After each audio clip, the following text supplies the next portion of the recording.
ಸನ್ಮಾನ್ಯ ಸಭಾಧ್ಯಕ್ಷರೇ, ನಮ್ಮ ಈ ಬೆಳಗಾವಿ ಅಧಿವೇಶನದಲ್ಲಿ ನಡೀತಾ ಇರುವಂಥ ಸಂದರ್ಭದಲ್ಲಿ ನಮ್ಮನ್ನು ಅಗಲಿರ್ತಕ್ಕಂಥ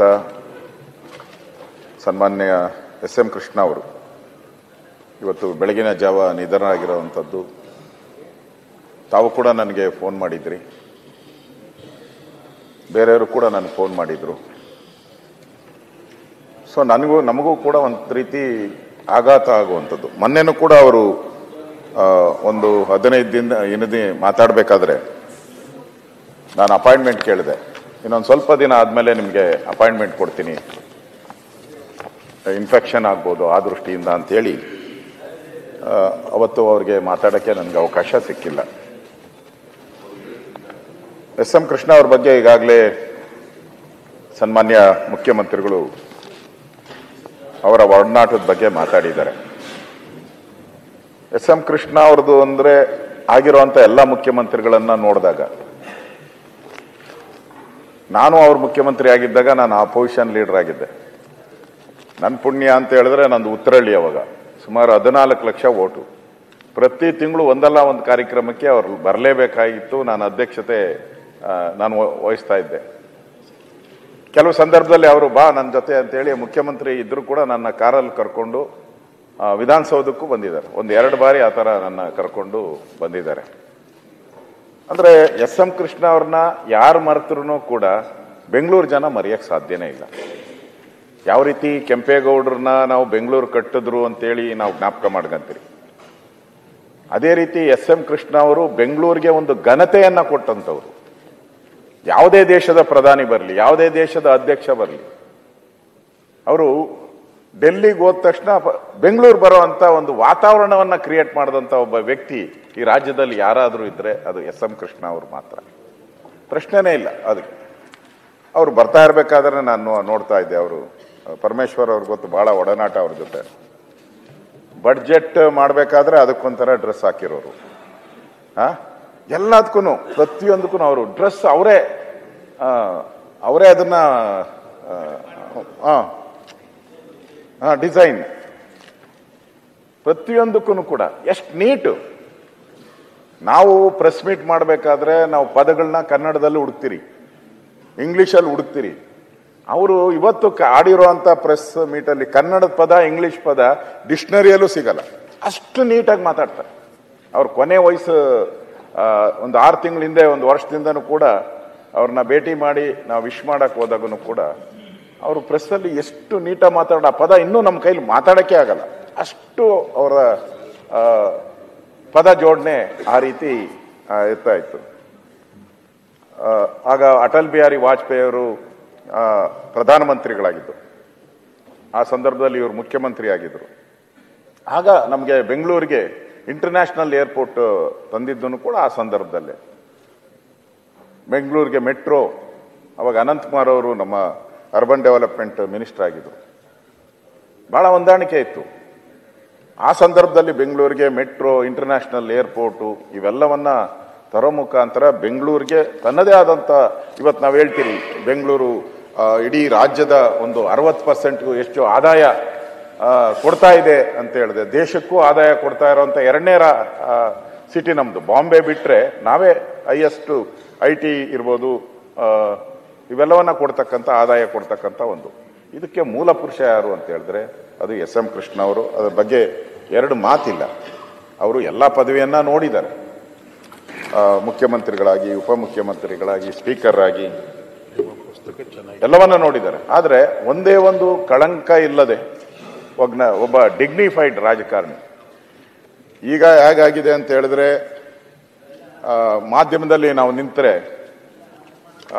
ನಮ್ಮ ಭಾಷೆಗಳು, ನಾವು ಮಾಧ್ಯಮದಲ್ಲಿ ಹಿಂದೆ ಆಚೆ ಮಾತಾಡೋದಕ್ಕೂ ಮಾಧ್ಯಮದ ಮೈಕ್ ಮುಂದೆ ಮಾತಾಡೋದಕ್ಕೂ ಬಹಳ ವ್ಯತ್ಯಾಸಗಳನ್ನು ನೋಡ್ತೀವಿ. ನಾವು ಕೈ ಕತ್ತರಿಸ್ಬೇಕು, ಕಾಲು ಕತ್ತರಿಸ್ಬೇಕು, ನಾಲಿಗೆ ತೆಗಿಬೇಕು, ಈ ಥರದ್ದೆಲ್ಲ ಅವ್ರ ಬಾಯಲ್ಲಿ ಎಂದೂ ಕೂಡ ಈ ಥರದ್ದು ಒಂದು ಪದನೂ ಕೂಡ ಬಂದಿಲ್ಲ. ಒಬ್ಬರಿಗೆ ನೋವಾಗೋ ರೀತಿನೂ ಅವ್ರು ಎಂದೂ ಮಾತಾಡಿದ್ದು ನಾನು ಯಾವತ್ತೂ ನೋಡಿಲ್ಲ. ಆ ರೀತಿಯ ಒಂದು ವ್ಯಕ್ತಿತ್ವವನ್ನು ಹೊಂದಿರತಕ್ಕಂಥವ್ರು. ವಿದ್ಯಾರ್ಥಿ ದೆಸೆಯಲ್ಲೇ ಅವರು ರಾಜಕಾರಣಕ್ಕೆ ಬಂದಂಥವ್ರು. ಮೈಸೂರಿನ ರಾಮಕೃಷ್ಣ ವಿದ್ಯಾಶಾಲೆ ಮಹಾರಾಜ ಕಾಲೇಜಿನ ಪದವಿ, ಅಮೇರಿಕಾದ ಟೆಕ್ಸಾಸ್ನಲ್ಲಿ ಉನ್ನತ ಪದವಿಯನ್ನು ಪಡೆದಂಥವರು ಎಸ್.ಎಂ. ಕೃಷ್ಣ ಅವರು. ಕೆಲವರೆಲ್ಲ ಅವರಿಗೆ ಚುಡಾಯಿಸ್ತಾ ಇದ್ರು, ನೀವು ಫಾರಿನ್ ಕೃಷ್ಣ ಅಂತ ಹೇಳಿನೂ ಕೂಡ ಕೆಲವರೆಲ್ಲ ಮಾತಾಡ್ತಾ ಇದ್ರು ಅವ್ರಿಗೆ, ಅವರು ಟೆಕ್ಸಾಸ್ ಅಲ್ಲಿ ಓದ್ ಬಂದಿರೋದ್ರಿಂದ. ನನಗೆ ಗೊತ್ತಿರೋ ಪ್ರಕಾರ ಜಾನ್ ಆಫ್ ಕೆನಡಿ ಅವರ ಚುನಾವಣಾ ಪ್ರಚಾರದಲ್ಲೂ ಪಾಲ್ಗೊಂಡಿದ್ರು ಅನ್ನೋದು ಕೂಡ ಹೇಳ್ತಾರೆ. ಅವ್ರ ತಂದೆ ಮಲ್ಲಯ್ಯನವರು, ಶ್ರೀ ಮಲ್ಲಯ್ಯನವರು, ಅವರು ಕೂಡ ಸಮಾಜದಲ್ಲಿ ಒಳ್ಳೆ ಹೆಸರಿದ್ದಂಥವ್ರು. ಅವತ್ತೇ ಹಾಸ್ಟೆಲನ್ನು ಮಾಡಿ ಎಲ್ಲ ಸಮುದಾಯದ ಜನ ಹಾಸ್ಟೆಲ್ಗಳಲ್ಲಿ ಓದಬೇಕು ಅಂತೇಳಿ ಮಲ್ಲಯ್ಯನವರು ಒಂದು ಹಾಸ್ಟೆಲ್ ಕೂಡ ಮಂಡ್ಯದಲ್ಲಿ ಕಟ್ಟಿರೋದನ್ನು ಕೊಟ್ಟಿದೆ 1930ನೇ ಇಸ್ವಿಯಲ್ಲಿ. MRA ಆಗಿದ್ರು. ಮಹಾತ್ಮ ಗಾಂಧೀಜಿಯವರು ಕೂಡ ಅವ್ರ ಮನೆಗೆ ಬಂದಿದ್ರು 1934ರಲ್ಲಿ. ಮಹಾತ್ಮ ಗಾಂಧೀಜಿ ಕೂಡ ಅವ್ರ ಮನೆಗೆ ಬಂದಾಗ ಹರಿಜನ ಫಂಡ್ ಅಂತ ಕಲೆಕ್ಟ್ ಮಾಡಬೇಕು ಅಂತೇಳಿ ಮಹಾತ್ಮ ಗಾಂಧೀಜಿಯವರು ಅವ್ರ ಮನೆಗೆ ಬಂದಾಗ ಇವರು ₹2 ಕೊಟ್ಟಿದ್ರಂತೆ ಇವ್ರ ತಂದೆಯವರು. ಆಗ ಮಹಾತ್ಮ ಗಾಂಧೀಜಿಯವರು ಕೇಳಿದಂತೆ, ನನಗೆ ₹2 ಬೇಡ, ಎಸ್.ಎಂ. ಕೃಷ್ಣ ಅವರ ಕಿವಿಯಲ್ಲಿರೋ ಓಲೆ ಕೊಡಿ ಅಂತ ಕೇಳಿದ್ರಂತೆ. ಆಗ ಇಮಿಡಿಯೇಟ್ ಆಗಿ ತೆಗೆದು ಆ ಓಲೆನೂ ಕೂಡ ಆ ಫಂಡ್ಗೆ, ಹರಿಜನ ಫಂಡ್ಗೆ ಕೊಟ್ಟಂತ ಪುಣ್ಯಾತ್ಮರು ಕೂಡ ಅವರ ತಂದೆಯವರು. ಅಂದ್ರೆ ಗಾಂಧೀಜಿಯವರ ಆಶೀರ್ವಾದವನ್ನು ಪಡೆದಂತ ವ್ಯಕ್ತಿ, ನೋಡಿದಂತ ವ್ಯಕ್ತಿ. 16ನೇ ಮುಖ್ಯಮಂತ್ರಿಯಾಗಿ ಸೇವೆ ಸಲ್ಲಿಸಿದ್ದಾರೆ. ಅವರು ಒಂದು ಯಾತ್ರೆಯನ್ನು ಕೂಡ ಮಾಡಿದ್ರು, ಕಾಂಗ್ರೆಸ್ ಯಾತ್ರೆ.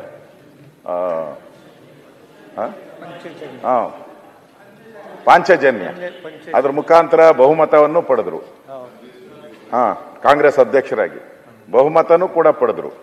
ಆದ್ರೆ ಬಹುಮತ ಪಡೆದ ಮೇಲೆ ಅವರು ರಾಜ್ಯಭಾರ ನೆಮ್ಮದಿಯಿಂದ ಮಾಡೋಕ್ಕಾಗಲೇ ಇಲ್ಲ. ಬರಗಾಲ, ಕಂಟಿನ್ಯೂಸ್ ಬರಗಾಲ ಬಂತು. ಅದಾದ್ಮೇಲೆ ಕಂಬಾಲಪಲ್ಲಿ ದಲಿತರ ಒಂದು ನರಮೇಧದ ಒಂದು ಸಂದರ್ಭ ಕೂಡ ಅವರು ಫೇಸ್ ಮಾಡುವಂತ ಒಂದು ಪರಿಸ್ಥಿತಿ ಆಯಿತು. ಅದಕ್ಕಿಂತ ಹೆಚ್ಚಾಗಿ ಡಾಕ್ಟರ್ ರಾಜ್ಕುಮಾರ್ ಅವರ ಅಪಹರಣ ಆಯಿತು. ಆ ಅಪಹರಣನೂ ಕೂಡ, ನಾಗಪ್ಪ ಅಪಹರಣ, ಇವೆಲ್ಲನೂ ಕೂಡ ಒಂದಲ್ಲ ಒಂದು ಫೇಸ್ ಮಾಡಿದ್ರು. ಕಾವೇರಿ ಗಲಾಟೆನೂ ಕೂಡ ಆಗ್ಲೇ ಪ್ರಾರಂಭ ಆಗಿದ್ದು. ಕಾವೇರಿಗೋಸ್ಕರ ಪಾದಯಾತ್ರೆ ಮಾಡಿದ್ರು. ಸುಪ್ರೀಂ ಕೋರ್ಟ್ ಆದೇಶ ಬಂದು ಆ ಪಾದಯಾತ್ರೆಯನ್ನು ರದ್ದು ಮಾಡಿದ್ರು. ಅಂದ್ರೆ ಅವರ 4.5 ವರ್ಷ, ಅವರು ಆಕ್ಚುಲಿ ಇನ್ನ 6 ತಿಂಗಳು ಮುಖ್ಯಮಂತ್ರಿಗಳಾಗಿರ್ಬೋದಾಯ್ತು. ಆದ್ರೆ ಅವತ್ತು ಅವರ ಜೊತೆಲಿದ್ದವರೇನು ಅವ್ರಿಗೆ, ಇಲ್ಲ ನೀವು ಬೇಗ ಚುನಾವಣೆಗೆ ಹೋದ್ರೆ ಮತ್ತೆ ಮುಖ್ಯಮಂತ್ರಿಗಳಾಗ್ತೀರಾ ಅಂತ ಹೇಳಿ, ಹೇಗೆ ಅಟಲ್ ಬಿಹಾರಿ ವಾಜಪೇಯಿ ಅವರು ಹಾಗೆ ಬೇಗ ಚುನಾವಣೆಯನ್ನ ಘೋಷಣೆ ಮಾಡಿದ್ರು ಅಟಲ್ ಬಿಹಾರಿ ವಾಜಪೇಯಿ ಅವರು. So SM. ಕೃಷ್ಣ ಅವರು ಕೂಡ 6 ತಿಂಗಳು ಮುಂಚೆ ಹೋದ್ರೆ ಒಳ್ಳೇದಾಗುತ್ತೆ ಅಂತೇಳಿ ಯಾರೋ ಅವ್ರಿಗೆ ಕಿವಿ ಚುಚ್ಚಿರ್ತಾರಲ್ಲ, ಹೇಳಿದ್ರು. ಹೋದ್ರು. ಆ ಚುನಾವಣೆಯಲ್ಲಿ ಅವರು ಗೆಲ್ಲಕ್ಕೆ ಆಗಲಿಲ್ಲ. ಅದು ಕೂಡ ಒಂದು ಅವರ ವಿಚಾರದಲ್ಲಿ ಒಂದು ಸವಾಲುಗಳನ್ನು ಎದುರಿಸಿದಂತ ಒಬ್ಬ ಮುಖ್ಯಮಂತ್ರಿಯಾಗಿ ಕೆಲಸ ಮಾಡಿದ್ದಾರೆ. ಇಂಡಿಯಾ ಟುಡೇ ಕೂಡ ಅವ್ರನ್ನ ನಂಬರ್ 1 ಚೀಫ್ ಮಿನಿಸ್ಟರ್ ಅಂತ ಬಿರುದನ್ನು ಕೂಡ ಇಂಡಿಯಾ ಟುಡೇ ಪತ್ರಿಕೆಯಲ್ಲೂ ಕೂಡ ಅವರಿಗೆ ಬಿರುದನ್ನು ಕೂಡ ಕೊಟ್ಟಿದ್ರು. ಒಂದು ನನಗೆ ತಿಳಿದ ಪ್ರಕಾರ ಯಾವುದೇ ರೀತಿಯಾದಂಥ ಒಂದು ಕಾಂಟ್ರವರ್ಸಿಗೆ ಕ್ರಿಯೇಟ್ ಆಗಲಿಲ್ಲ. ನಾನು ಅವ್ರ ಮನೆಗೆ ಹೋದಾಗ ನಾನು ಕೇಳಿದೆ, ಸರ್ ಹೇಗೆ ನಿಮ್ದು ಸಮಯವನ್ನು ಕಳೀತೀರಾ ಅಂತ. ಅವಾಗ ಹೇಳಿದ್ರು, ನಾನು ಈ ಸಂಗೀತ, ಈ ಶ್ರೀರಾಮನವಮಿ ಪ್ರತಿ ವರ್ಷ ಇದರಲ್ಲಿ ಬಸವನಗುಡಿಯಲ್ಲಿ ನಡೆಯುತ್ತೆ. ಒಂದು ಆ ಶ್ರೀರಾಮನವಮಿ ಸಂಗೀತಕ್ಕೂ ಅವ್ರು ಮಿಸ್ ಮಾಡ್ತಾ ಇರಲಿಲ್ಲ. ಪ್ರತಿ ವರ್ಷನೂ ಕೂಡ ಆ ಒಂದು ಸಂಗೀತ ಕಾರ್ಯಕ್ರಮಕ್ಕೆ ಹೋಗ್ತಾ ಇದ್ರು. ಅದೇ ರೀತಿ ಮತ್ತೆ ಕೆಲವರು ಕೂಡ ಟೆನ್ನಿಸ್ ಕೃಷ್ಣ ಅಂತ ಹೇಳಿ ಅದೊಂದು ಬ್ರ್ಯಾಂಡು ಕೊಟ್ಟಿದ್ರು. ಫಾರಿನ್ ಕೃಷ್ಣ ಅನ್ನೋದ್ ಕಡೆ ಟೆನ್ನಿಸ್ ಕೃಷ್ಣ ಅಂತಾನು ಕೊಟ್ಟಿದ್ರು. ಇವ್ರಿಗೆ ಟೆನ್ನಿಸ್ ಬಹಳ ಇಷ್ಟ. ವಿಂಬಲ್ಡನ್ಗೆ ಪ್ರತಿ ವರ್ಷನೂ ಕೂಡ ಮಿಸ್ ಮಾಡ್ತಾನೆ ಇರಲಿಲ್ಲ. ಇವರು ಆಡ್ತಾ ಇದ್ರು. ಒಂದು ಬಾರಿ ಅವರು ಕಳೆದ ಒಂದು 10 ವರ್ಷದಿಂದ ಇರಬೇಕು, ನನ್ನ ಕರೆದ್ಬಿಟ್ಟು, ನಾನು ಟೆನ್ನಿಸ್ ಅಧ್ಯಕ್ಷನಾಗಿದ್ದೀನಿ, ನನ್ನ ಕೈಲಿ ಸಭೆಗೆ ಹೋಗೋಕ್ಕಾಗಲ್ಲ, ನೀನು ಅದಕ್ಕೆ ಉಪಾಧ್ಯಕ್ಷನಾಗು ಅಂತೇಳಿ ನನಗೆ ಕರೆದು ಅವರೇ ನನ್ನನ್ನು ಉಪಾಧ್ಯಕ್ಷನ ಮಾಡಿದ್ರು.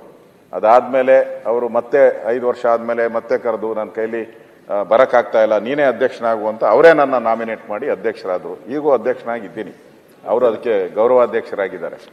ಆಗ ಟೆನ್ನಿಸ್ಗೆ ಒಂದು ಅಂತಾರಾಷ್ಟ್ರೀಯ ಮಟ್ಟದ ಒಂದು ಟೆನ್ನಿಸ್ ಟೂರ್ನಮೆಂಟ್ಗಳಲ್ಲಿ ಬೆಂಗಳೂರಿಗೆ ಬರಬೇಕಾದ್ರೆ ಇವರೇ ಮೇನ್ ಕಾರಣ.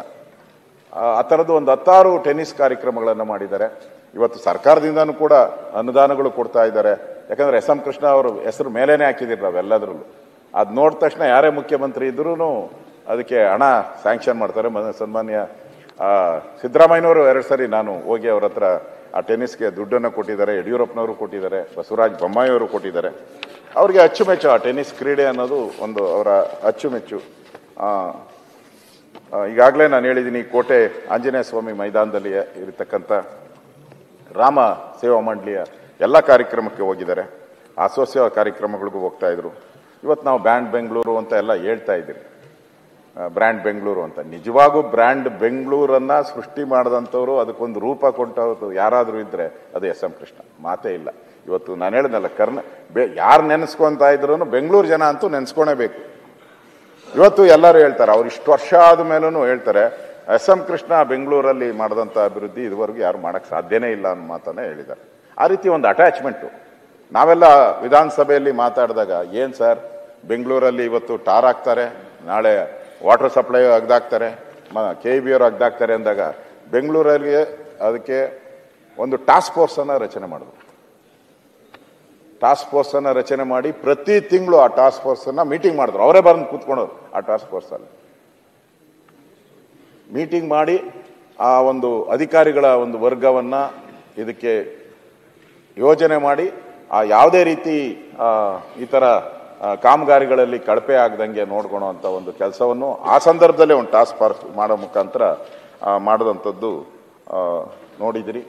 ವಿಶೇಷವಾಗಿ ಅವರಿಗೆ 2023ರಲ್ಲಿ ಪದ್ಮವಿಭೂಷಣ ನರೇಂದ್ರ ಮೋದಿಯವರ ಸರ್ಕಾರ ಅವರ ಸೇವೆಯನ್ನು ಗುರುತು ಮಾಡಿ 2023ರಲ್ಲಿ ಅವರಿಗೆ ಪದ್ಮಭೂಷಣ ಅವಾರ್ಡನ್ನು ಕೂಡ ಕೊಟ್ಟಿದ್ದಾರೆ. ಮತ್ತೆ ಈಗಾಗಲೇ ಹೇಳಿದ್ರು ಮುಖ್ಯಮಂತ್ರಿಗಳು, ಅವರು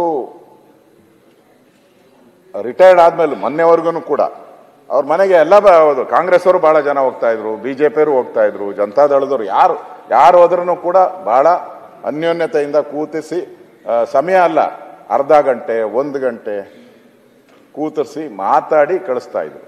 ಮತ್ತೆ ಅವರು ಜಾಸ್ತಿ ಮಾತಾಡ್ತಾ ಇರಲ್ಲ, ಪೂರ್ತಿ ಕೇಳಿಸ್ಕೊಂಡವ್ರು. ಕೊನೆಯಲ್ಲಿ ಅವ್ರು ಮಾತಾಡ್ತಾ ಇದ್ದದ್ದು 2-3 ನಿಮಿಷ ಅಷ್ಟೇ. ನಾವು ಅರ್ಧ ಗಂಟೆ ಏನ್ ಮಾತಾಡಿರ್ತಾರಲ್ಲ ಆ ತಿರುನೆಲ್ಲ 2 ನಿಮಿಷದಲ್ಲಿ ಅವ್ರು ಹೇಳ್ಬಿಡೋರು. ಆ ಥರದ ಒಂದು ವ್ಯಕ್ತಿತ್ವವನ್ನು ನಾವು ನೋಡಿದಿರಿ. ಅದಕ್ಕೋಸ್ಕರ ನಾನು ಬಹಳ ಬಾರಿ ಭೇಟಿ ಮಾಡಿದ್ದೆ. ಕೊನೆಗೆ ಅವರು ಸುಮಾರು ಒಂದು 4-5-6 ವರ್ಷದಿಂದ ಇರಬೇಕು, ನನಗೆ ಒಂದಿನ ಫೋನ್ ಮಾಡಿದ್ರು. ಏನಪ್ಪ ಅಶೋಕ್, ನಾನು ನಿಮ್ಮ BJPಗೆ ಬರ್ಬಹುದಾ ಅಂತ. ದೊಡ್ಡ ವ್ಯಕ್ತಿ, ನನಗೆ ಆಶ್ಚರ್ಯ ಆಗೋಯ್ತು. ಏನು ಸರ್ ನನ್ನ ಕೇಳ್ತಾ ಇದ್ದೀರಾ ಅಂತ. ಮನೆಗೆ ಬಾ ಅಂತ ಹೇಳಿದ್ರು, ಹೋದೆ. ಸೊ ನಾನು BJP ಸೇರ್ತಾ ಇದ್ದೀನಪ್ಪ, ನನ್ನ ಜೊತೆ ನೀನು ಬರಬೇಕು ಡೆಲ್ಲಿಗೆ, ಯಾಕಂದ್ರೆ ನಾನು ಹೊಸ ಪರಿಚಯ, ಅದಕ್ಕೋಸ್ಕರ ನೀನು ನನ್ನ ಜೊತೆಯಲ್ಲಿ ಬರಬೇಕು ಅಂತ ಹೇಳಿದ್ರು. ನನ್ನ ಜೊತೆಯಲ್ಲಿ ಕರ್ಕೊಂಡೋದ್ರು. ಡೆಲ್ಲಿಯಲ್ಲಿ ಅವರು ಅವರ ಶ್ರೀಮತಿಯವರೆಲ್ಲ ಬಂದಿದ್ರು. ಅದೇ ಹೋಟ್ಲಲ್ಲಿ ನಾನು ಇದ್ದೆ. ಆಮೇಲೆ ನಮ್ಮ ಪಾರ್ಟಿಗೂ ಅವರು ಸೇರಿದ್ದೂ ಇದೆ. ಮತ್ತೆ ನನ್ನನ್ನು ಆವಾಗ ಚುಡಾಯಿಸಿದವರು. ಯಾವಾಗಾದರೂ ಹೋದಾಗ ಇವನೇ ಅಪ್ಪ ಪುಣ್ಯಾತ್ಮ ನಾನು ಕರ್ಕೊಂಡೋಗಿದ್ದು ಅಂತೇಳಿ ನನ್ನನ್ನು ಚುಡಾಯಿಸ್ತಾನೂ ಇದ್ರು. ಹೋದಾಗೆಲ್ಲನೂ ಕೂಡ ಚುಡಾಯಿಸ್ತು. ನಾನು ಬೊಮ್ಮಾಯಿಯವರು ಮುಖ್ಯಮಂತ್ರಿ ಬೊಮ್ಮಾಯಿ ಆದಾಗ ಕೂಡ ನಾನು ಕರ್ಕೊಂಡೋಗಿದ್ದೆ. ಆ ಸಂದರ್ಭದಲ್ಲೂ ಆ ಮಾತನ್ನ ಹೇಳ್ತಾ ಇದ್ರು. ಸೊ ಒಂದು ಹುಟ್ಟಿದ ಮೇಲೆ ಎಲ್ಲರೂ ಒಂದಿನ ಸಾಯಲೇಬೇಕು. ಆದರೆ ಸತ್ತ ಮೇಲೆ ಒಂದು ಮಾತುಗಳಿದೆ, ನಾವೆಲ್ಲ ಯೋಚನೆ ಮಾಡ್ತಿರಂತೆ. ನಮ್ಮ ಆತ್ಮ ಸತ್ತು ನಮ್ದು ಗುಣಿಗ ಹೋದಾಗ, ಅಂದ್ರೆ ನಮ್ಮ ಬಾಡಿನ ತಗೊಂಡೋಗಿ ಅಲ್ಲಿ, ಬಾಡಿ ಅಂತ ಹೇಳೋದು ಹೆಸರೇನೇ ಇರಲ್ಲ, ತಗೊಂಡೋಗಿ ಇಟ್ಟಾಗ ಅಲ್ಲಿ ಆತ್ಮ ಹೇಳ್ತೈತಂತೆ, ನಾನು ಬಹಳ ತಪ್ಪುಗಳು ಮಾಡಿಬಿಟ್ಟಿದ್ದೀನಿ, ನನಗೆ ಅವಕಾಶ ಇತ್ತು ಸಮಾಜ ಸೇವೆ ಮಾಡೋಕ್ಕಾಗಲಿಲ್ಲ, ಸಮಯ ಸಿಕ್ಕಲಿಲ್ಲ ನನಗೆ, ಇನ್ನೊಂದು ಸ್ವಲ್ಪ ದಿನ ನನಗೆ ಅವಕಾಶ ಕೊಟ್ಟರೆ ಈ ಪಾಪನ ತೊಳ್ಕೊಳಕ್ಕೋಸ್ಕರ ಅದನ್ನೆಲ್ಲ ಕಂಪ್ಲೀಟ್ ಮಾಡಿ ಬಂದ್ಬಿಡ್ತೀನಿ ಅಂತ ಹೇಳ್ತದೆ. ಯಾವಾಗ? ಗುಣಿಯಲ್ಲಿದ್ದಾಗ. ಗುಣಿಗೆ ಬಿದ್ದ ಮೇಲೆ ಯೋಚನೆ ಬರೋವಂಥದ್ದು.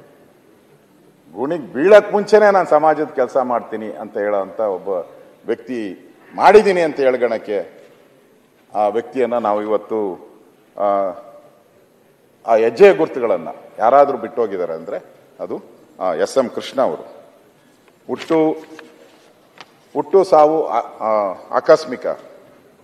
ಹುಟ್ಟಿಗೆ ಅರ್ಥ ನಾವು ಕೊಟ್ಟರೆ ನಮ್ಮ ಸಾವಿಗೆ ಅರ್ಥ ಸಮಾಜ ಕೊಡುತ್ತೆ. ಹುಟ್ಟು ಸಾವು ಆಕಸ್ಮಿಕ. ಹುಟ್ಟಿಗೆ ನಾವು ಅರ್ಥ ನಾವು ಕೊಟ್ಟರೆ ಸಾವಿಗೆ ಅರ್ಥ ಸಮಾಜ ಕೊಡುತ್ತೆ. ನೋಡಿ ಇವಾಗ ನಾವು ಕೊಡ್ತಾ ಇದ್ದೀವಿ. ಇಲ್ಲ ಅಂದ್ರೆ ಅವರು ಒಳ್ಳೆ ಕೆಲಸ ಮಾಡಿಲ್ಲ ಅಂದ್ರೆ ನಾನು ನೆನಪು ಮಾಡ್ಕೊಳೋ ಅಂತ ಒಂದು ಅವಕಾಶನೂ ಬರ್ತಾ ಇರಲಿಲ್ಲ. ಅವ್ರ ಬಗ್ಗೆ ಮಾತಾಡೋ ಅಂತ ಮಾತುಗಳು ಇರ್ತಾ ಇರಲ್ಲ. ನಾವು ಮಾತಾಡ್ತಾ ಹೇಳ್ತೀರಿ, ಸಂತಾಪ ಹೇಳ್ತೀರಷ್ಟೇ. ಆದರೆ ಇಷ್ಟೊಂದು ಅವರ ಸಮಾಜಕ್ಕೆ ಕೊಟ್ಟಂತ ಕೊಡುಗೆಯನ್ನು ನಾವು ಸ್ಮರಿಸುವಂಥದ್ದು, ಅವರ ಸಾವಿನಲ್ಲೂ ಕೂಡ ಅವರು ಈ ಸಮಾಜಕ್ಕೆ ತನ್ನದೇ ಆದಂಥ ಒಂದು ಕೊಡುಗೆಯನ್ನು ಕೊಟ್ಟಿದ್ದಾರೆ. ಇದು ಸಾರ್ಥಕದ ಬದುಕನ್ನು ಸನ್ಮಾನ್ಯ ಎಸ್.ಎಂ. ಕೃಷ್ಣ ಅವರು ಕೊಟ್ಟಿದ್ದಾರೆ. ನಮ್ಮೆಲ್ಲರಿಗೂ ಕನ್ನಡಿಗರು ಬಹಳ ಹೆಮ್ಮೆ ಬೀಳುವಂಥ ಒಬ್ಬ ಮುಖ್ಯಮಂತ್ರಿಯಾಗಿ ಈ ಸಮಾಜಕ್ಕೆ ಗೌರವ ಕೊಟ್ಟಿದ್ದಾರೆ. ಅದಕ್ಕೆ ಅವರನ್ನು ಈ ಸಮಾಜಕ್ಕೆ ಕೊಟ್ಟಂತ ಗೌರವಗಳನ್ನು ನೆನಪು ಮಾಡಿಕೊಂಡು ವಿಕಾಸೌಧ ಒಂದು ಹೇಳಿ ಅಶೋಕಣ್ಣ, ವಿಕಾಸೌಧನ ಕಟ್ಟಿದ್ದವರು ಹೇಳಿ. ಬೇರೆ ಅದು ಬರ್ಕೊಂಡಿದ್ದೀನಿ ತುಂಬಾ ಇದೆ. ಅಲ್ಲ, ವಿಧಾನಸೌಧ ಕಟ್ಟಿದ್ದು ಕೆಂಗಲ್ ಹನುಮಂತಯ್ಯನವರು. ಅಲ್ಲಿ ಸ್ಥಳ ಸಾಕಾಗಲ್ಲ ಅಂತ ಹೇಳಿದಾಗ ವಿಕಾಸಸೌಧ ನಿರ್ಮಾಣ ಮಾಡಿದ್ದನು ಕೂಡ ಕೆಂಗಲ್ ಹನುಮಂತಯ್ಯ, ಎಸ್.ಎಂ. ಕೃಷ್ಣ. ಇವೆರಡೂ ಕೂಡ ಜೋಡಿ, ಅದು ಪ್ರಶ್ನೆನೇ ಮಾಡೋಕ್ಕಾಗಲ್ಲ. ಅದನ್ನು ಕೂಡ ಪ್ರಾರಂಭ ಮಾಡಿದ್ರು. ಈ ಥರದ ಹಲವಾರು ನೀರಾವರಿ ಬಗ್ಗೆ ಬೇರೆ ಬೇರೆ ಬೆಂಗಳೂರು ಮೈಸೂರು ಹೈವೇ ಅದನ್ನು ಮಾಡಿದಂಥವ್ರು ಎಸ್.ಎಂ. ಕೃಷ್ಣ ಅವರು. ಆ ಕಾಲದಲ್ಲೇ ಬೆಂಗಳೂರು ಮೈಸೂರು ಇವೆಲ್ಲನೂ ಕೂಡ ಇನ್ನು ಬಹಳಷ್ಟು ಜಾಸ್ತಿ ಇದೆ, ಇನ್ನೂ ಜಾಸ್ತಿ ಇದೆ. ಆ ದೃಷ್ಟಿಯಿಂದ ನಾನು ಈ ಮೂಲಕ ಅವರ ಕುಟುಂಬದ ಬಂಧುಗಳಿಗೆ ಈ ದುಃಖವನ್ನು ಭರಿಸುವಂಥ ಶಕ್ತಿ, ಅವರ ಅಭಿಮಾನಿಗಳಿಗೆ ಈ ದುಃಖವನ್ನು ಬರುವಂಥ ಶಕ್ತಿ ಭಗವಂತ ಕೊಡಲಿ ಅಂತೇಳಿ ತಾವೇನು